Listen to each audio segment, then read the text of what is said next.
Hi, everybody. My name is Miss Wellman, and I want to welcome you to English 11. Our lesson today is going to be themes and symbolism, how an author conveys a deeper meaning in their story. So, our goal today is we are going to define what a theme is, and then we will identify what a symbol is, and we will understand the relationship between themes and symbols in literature. So, with those learning outcomes in mind, let's start. So, what is a theme? A theme is the main idea or message of a literary work. Usually, that theme is like a universal truth. So, it's something that we all kind of know to be true, but it's trying to be conveyed in a deeper way in a text. It is a significant statement a story is making about society, human nature, or the human condition. And a theme is not necessarily the subject of the work, but instead it is an insight about life or human nature. So we'll get more into that piece as we continue on and stuff. But again, at its essence, a theme is something that a work of literature is trying to convey. It's like a life lesson. It's something like of a deeper meaning that a piece of literature is trying to get readers to understand. Next. Okay. So, and then we have thematic concepts versus thematic statements. So a thematic concept is a broader topic touched upon, like love, forgiveness, pain, etc. But a thematic statement is what the work says about that topic. So the theme, the very, very broad thematic concept of something can be like love or forgiveness or pain, but a thematic statement is kind of expounding upon what that thematic concept is. So, an example, a thematic concept of a romance novel might be love, but the thematic statement might be something like love is blind or you can't buy love, something like that. It's more narrowed in. So, a concept is broad, but a statement is more narrowed and it's specific. All right, so we're going to dive deeper into theme with this video that is not showing on my recording. Oh, I think it's coming up now, hopefully. All right, there we go. So we'll play this video and then we will continue to talk about it as we move on, but I will mute myself so we can listen to it. So I admit that I am a theme snob. I really feel that the way that I teach theme is accurate, and I know I sound lectury when I'm talking about theme, but it's because I feel so passionately about it. Definitely, it's one of those things that kids do not need to be given the theme. They can figure out the theme, and this is the way I teach theme each and every text. So in a lot of things like Cliff Notes or Spark Notes, and sometimes in previous teachers' classes, children have been told that love is a theme, or family is a theme, or perhaps something that sounds very, important, such as the eternal struggle against corruption of power, or what have you, is somehow the theme. And the kids walk away feeling that these are themes, but they're not really themes. What they are topics. And these topics are really important, and they are what helps get us to think, but they are not in themselves a theme. So the best way to introduce a complex topic is to take a common text. With theme, you have to be finished with whatever book you're reading. So picture books are great for these. Unfortunately, if I were to read you a picture book, I would totally be breaking the law. So therefore, we're going to do Finding Nemo, because you have probably familiar with Finding Nemo. It's a nice universal show. So the first step of creating your theme is to finish the common text. I cannot reiterate this enough. It's really not supposed to be a conversation that happens in the first chapter or before you even read it. And the second one is to create a list of topics. So, what are some of the ideas that appear in Finding Nemo? Well, we have obviously there is the idea of love, right, between Nemo and his father, and Marlin feels very protective of Nemo. He's afraid of danger. He doesn't trust Nemo. Nemo ends up not trusting himself with his little gimpy fin. He's disobedient to Marlin. Marlin is definitely not a risk taker, which is what makes everything so difficult when he meets Dory. So after you come up with a nice class list that all the students contribute to, you pick a topic and you write. And so I like to pick one topic and model for students one of my topics, and then have the students go and pick three other topics working in partners first. So when you take that topic, you're going to end up making a sentence about the topic. So I'm going to just go ahead and pick trust because it's all over the place in Finding Nemo. So the way that you write it is the author believes that. If obviously I knew who the author of Finding Nemo was, like I could say Pixar believes that, whatever it might be. So the key is now to finish up this sentence using the term trust. So the author believes what about trust? And what you end up coming up with, hopefully, is something that is not specific to Finding Nemo. And that's the one thing to know is you got to tell the kids they can't use characters' names. So a person needs to learn how to trust others and themselves. So it's not that the author believes Marlin needs to learn how to trust Nemo. It's that people need to trust themselves and others that they care about. Step 4 is really easy. You just cross out the author believes that. And then you just revise it however you might need. So my theme is a person needs to learn how to trust themselves and others. Congratulations, that is a theme. So once you have modeled a sentence like this and you have the students in pairs do this, I would have them do 3 of them together, whichever topics that they want to.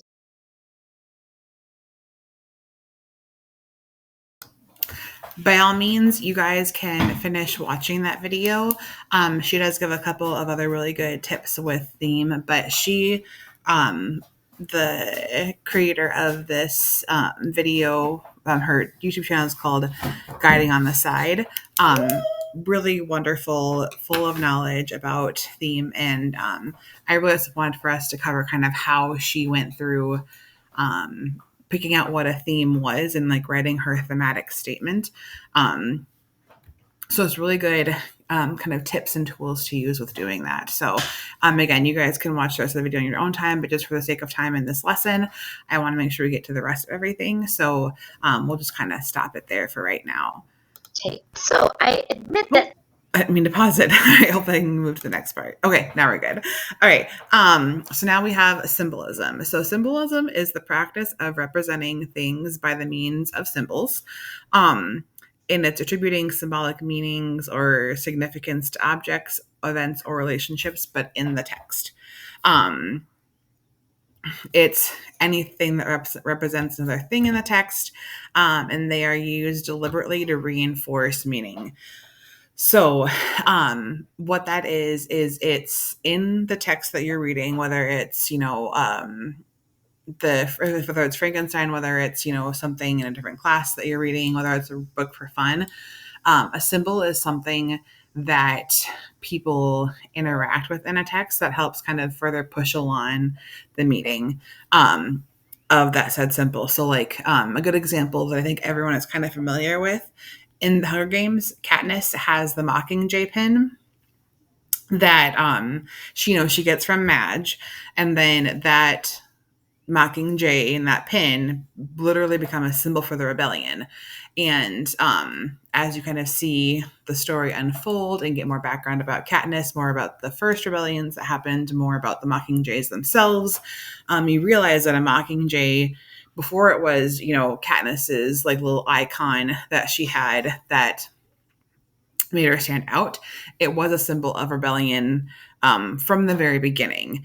And again, as the story unfolds, we see more of that Mockingjay and the Mockingjay pin becoming that symbol of rebellion, of uniting against President Snow, things like that. So that's kind of an idea of like what a symbol can look like. And we'll get a little bit more into that in our next slide. After this one, actually. So sorry about that. So we have 3 types of symbolic meaning. They can be personal, contextual, or cultural. So a personal one is is when it has a unique personal symbolic meaning to somebody associated with their experiences. Contextual is a private meaning created by an author conveyed through the context of the story. And that is usually, the contextual is usually what you'll see in English classes. The personal and the cultural kind of, they're more like what you have in like everyday life, which we'll kind of get to in a little bit. But contextual is most that we'll talk about with English class, but it's good to know the other 2 types of symbolic meaning too. So we'll also have those in this conversation. So universal type of symbol is a meaning that is given to a thing by most people in most cultures. So in most cultures, not to be confused with like a cultural one, because cultures have different meanings for different things. Like as an example, in different cultures, the color, like in our culture, white is what people wear on their weddings. It means purity, things like that. But in a lot of like Asian or East Asian cultures, white is a symbol of like mourning and funerals. So that is like a cultural thing with that one. Whereas with universal, this is something that like most people from most places can agree with. So like most people in most cultures can agree, heart means love. The sun means light, it's life, things like that. Skull and crossbones, that means death, or poison, something like that. And then the symbol of like a phoenix means to like rise again. So those are kind of universally acknowledged, like almost anywhere you go, those symbols will mean the same exact things. And there are other ones too, like, you see the wheelchair symbol, and that means, oh, okay, this is like handicap parking, things like that. So those are what we call universal symbols, that we also have. And universal symbols can also be used in literature as well. But again, we're mostly going to focus on the contextual type of symbols in this lesson and like in this class for the most part. To go deeper into symbols, we're also going to listen to Guiding on the Side, her YouTube video. And so she does this, she really explains symbols in literature very well in this. So we will listen to her really quick, and then I think we have a couple slides left, and then we'll be done for the day. So we are almost towards the end of this lesson.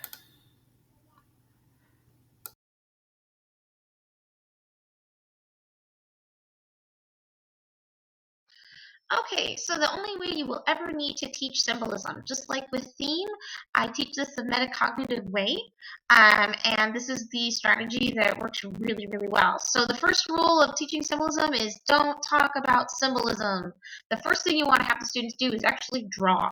So when we're done with the text, I ask the students to draw somewhere around like 8 to 10 for novels or 3 to 5 for short stories, objects that were important in the story. So, for example, in The Outsiders, we got Bob's rings, we have the blue Mustang, the hair, the fire, switchblade, that kind of thing. And so the kids go ahead and draw it. And usually I tell the kids if you want to make them colorful, you need to do that outside of class and make it all pretty. You'll notice I do label all of my drawings. That is to make it easier for me to grade when that blue Mustang might not be obviously a blue Mustang and the hair might not be obviously hair. So one thing the reason why you don't want to talk about symbolism first is kids have these pseudo concepts of what symbols are, and it actually will mess them up. So in order to prevent them from accidentally getting messed up, you don't want to say symbolism, because what I've noticed is when I said, oh, we're going to do symbolism, and I teach the symbolism stuff front loaded before, they start drawing on their papers things like hearts. And I'll go around and say, where was a heart in the story? There's no heart in the story.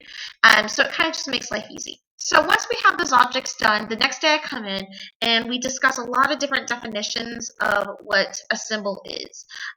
We end up coming up with some kind of definition that usually means it comes up something like something representing an idea, virtually a concrete thing that represents an abstract thing. So then I start showing like universal symbols. Oh, what's a four-leaf clover? Look, oh, this thing. Oh, it means love. What about, what do we normally associate with color symbolism too if we wanted to? Like black is death, and this is where I like to like blow their minds and do a little multiculturalism. White, hey, that means death too in many Eastern cultures. So anyway, we kind of talk about how that's one type of symbolism, but in a text we actually do it differently. So the thing about symbolism in the text is however the characters feel or react to the object is how they also feel or react towards the thing it represents. So I have the kids write down 3 sentences that are true of how the characters feel or react to the object. So the first one is Johnny is afraid of Bob's rings, Johnny is marked by Bob's rings, and Bob uses Bob's rings kind of in order to show status. So I like to pick something like this, like Bob's rings, where normally you'd think, oh, rings represent certain ideas. And so a lot of the times students will say something like, oh, the rings would represent wealth. Well, what you do is you sub out the word wealth. Johnny is afraid of wealth. No, Johnny's not afraid of wealth, so that's not it. Socias? Well, socias are a thing. They're not an idea. Violence? So we check it out. We say Johnny is afraid of violence, Johnny's marked by violence, and Bob uses violence to show power. So Bob's rings equals violence. And you can do it with all sorts of different things, and it really helps the kids understand how a symbol actually functions within a text.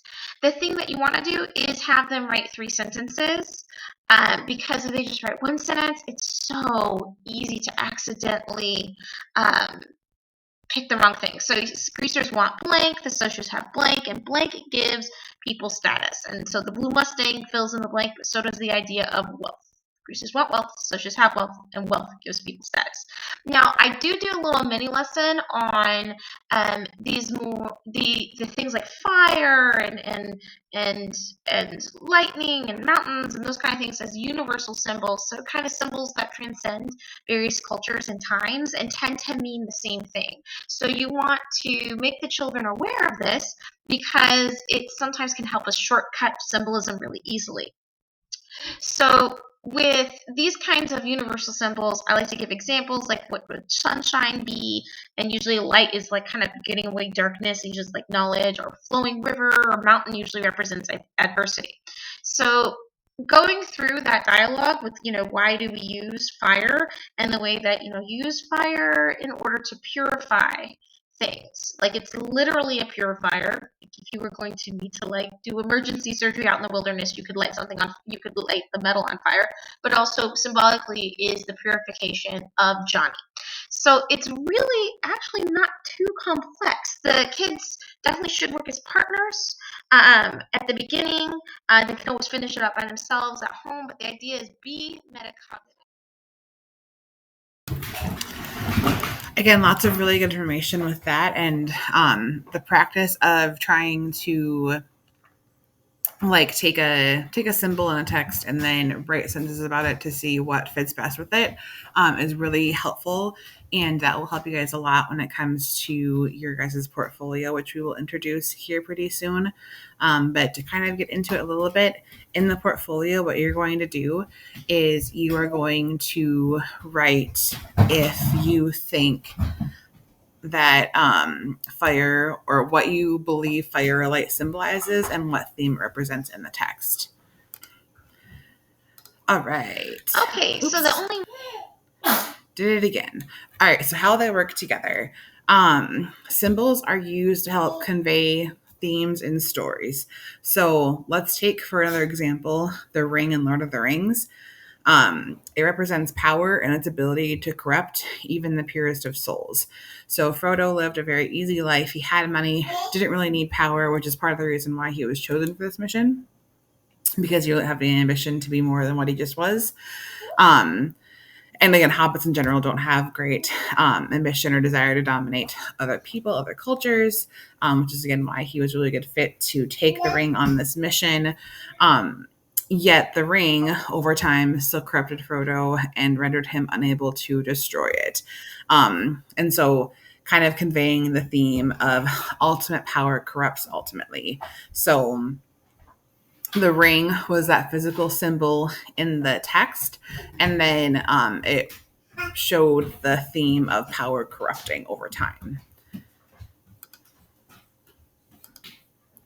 And then I have sources here that I pulled my information from, but that is the overall gist of themes and symbols. So make sure that you guys are able to, again, go through this lesson. There are a couple of questions about it in your quick check at the end of the lesson.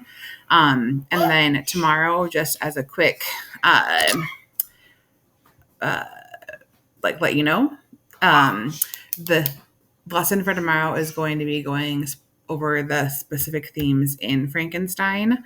And then the lesson after that is going to be talking about the portfolio. So the next lessons between now and the portfolio will give you all the information that you guys need in order to start kind of thinking about what you are doing for the portfolio. So have a great day. If you have any questions, make sure you guys reach out to us, and we will catch you tomorrow.